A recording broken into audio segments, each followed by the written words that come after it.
Monsieur le Président, vous avez confirmé Elisabeth Borne comme Première ministre. Alors, c'est un choix par défaut ou elle vous a donné entière satisfaction? Écoutez, c'est le choix de la confiance, de la continuité et de l'efficacité. Le début de l'été a été marqué par des violences urbaines. Un mois après, qu'est-ce que vous avez compris? La leçon que j'en tire, c'est l'ordre, l'ordre, l'ordre. La deuxième, c'est que notre pays a besoin d'un retour de l'autorité à chaque niveau, et d'abord dans la famille. Mais je veux quand même ici dire, puisqu'on parle des émeutes, nos policiers, nos gendarmes, ils ont été présents durant ces nuits face à un déferlement de violence inédit. Je rappelais les chiffres tout à l'heure. 900 d'entre eux ont été blessés durant ces nuits. 900. Et je regarde les chiffres aussi, il y a 28 enquêtes lancées par l'inspection générale de la police nationale et l'inspection générale de la gendarmerie nationale. Donc il faut remettre les choses à leur juste place.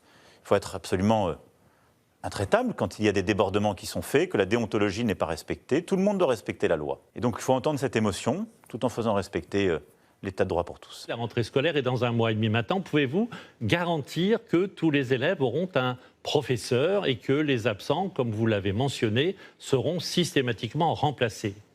Oui. D'abord, nous continuons de recruter et partout où il n'y aura plus suffisamment de titulaires, des contractuels seront là pour la rentrée scolaire. Ensuite, on accueillera de 2 ans les enfants dans justement les quartiers qui sont les plus en difficulté. On va encore réduire le nombre d'élèves par classe dès la moyenne section de maternelle, au-delà de ce qu'on a fait pour la grande section, puis CP et CE1. On va mettre la demi-heure de sport maintenant systématique justement à l'école primaire et l'éducation artistique et culturelle. En 6e, on va mettre en place 1 heure de soutien au moins pour tous les élèves qui sont un peu décrocheurs, qui commencent à avoir des difficultés. On va mettre en place dans tous nos collèges qui sont en quartier plus sensible, plus en difficulté, la possibilité d'être accueillis de 8h à 18h pour être beaucoup mieux accompagnés, beaucoup mieux formés. L'avenir de la Nouvelle-Calédonie, c'est bien la France? Écoutez, d'abord, vous l'avez dit, ces 5 dernières années ont été marquées par 3 référendums, c'est inédit. Et le choix qui a été exprimé, c'est de rester dans la France et la République.